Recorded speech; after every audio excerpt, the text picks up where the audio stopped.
So you're ready to set up your color. Okay, so one thing I'm going to do before I do anything is my top layer where I have the outline. If I've just done the tracing, I have the opacity set on 42%. What I'm going to do is I'm going to change this back to 100. And you're like, wait, where'd everything go? Don't worry about it.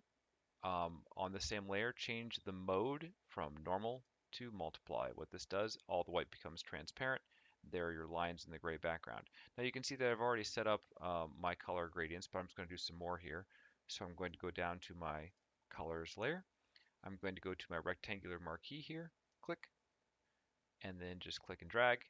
Shape really isn't that important, it's just a general idea.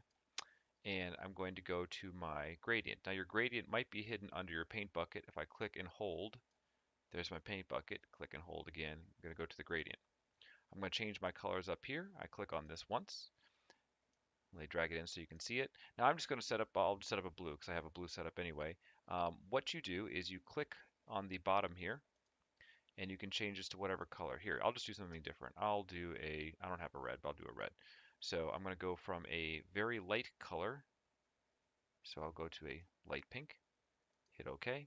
And then over here, I will go to a very dark color and I will go to a very dark red.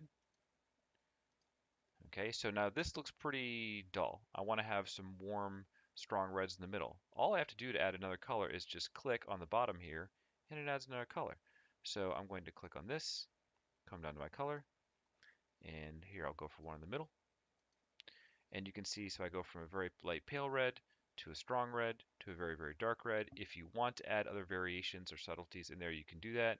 If you do one and you don't like it, you're like, oh, don't want this, I want this to be warmer. I'm just going to click and drag it away and it disappears. And then I click to add a new one, or I could have just clicked and changed the color. Doesn't matter. Just making a point. What you can do, I'm going to go down here to a warmer red, a little more orangey, and I will choose a light from this one.